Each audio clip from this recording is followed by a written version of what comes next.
Бишкек шаардык Октябрь райондук пробация бөлүмүндө азыркы учурда 200 адам каттоодо турат, пробация кардарлары.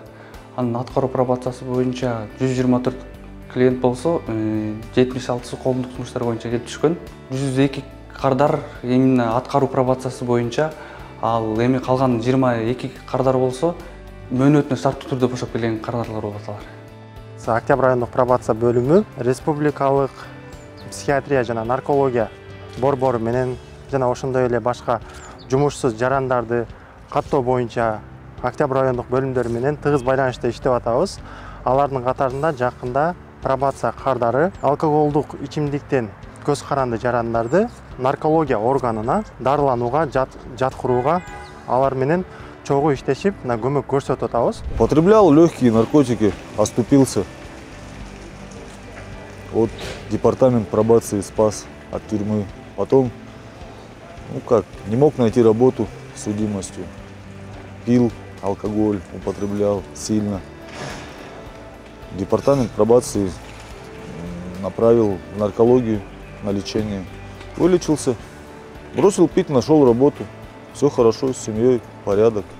Мен айылда жүрүп, ушундай кылмыш ишин кылып алып, биз сот 202 статьянын 3 часть боюнча бизде мени 7 жыл күнөөлүү деп табып, мени 7 жыл эркинден ажыраткан. Пробация бөлүмүнө эскертүү катарында мени 3 жылга пробация бөлүмүнө чыгарган.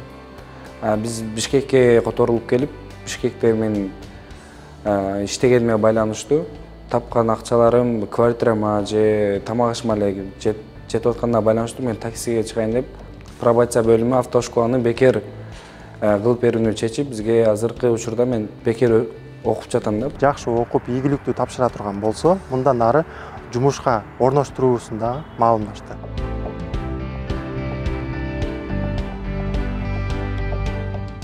Ушундай эле Октябрьский райондук эжелерге, байкелерге чоң ыраазычылык билдирем. Азыркы учурда мага пробация бөлүмү аябай чоң жардам берип жатат.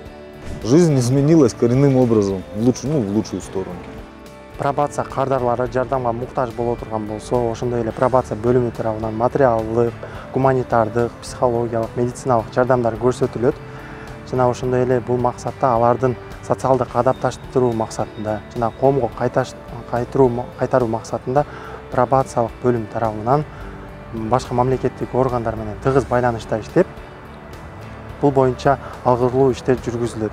Жана азыркы учурда көптөгөн мындай жардамдар көрсөтүлүп жатат пробация органы тарабынан.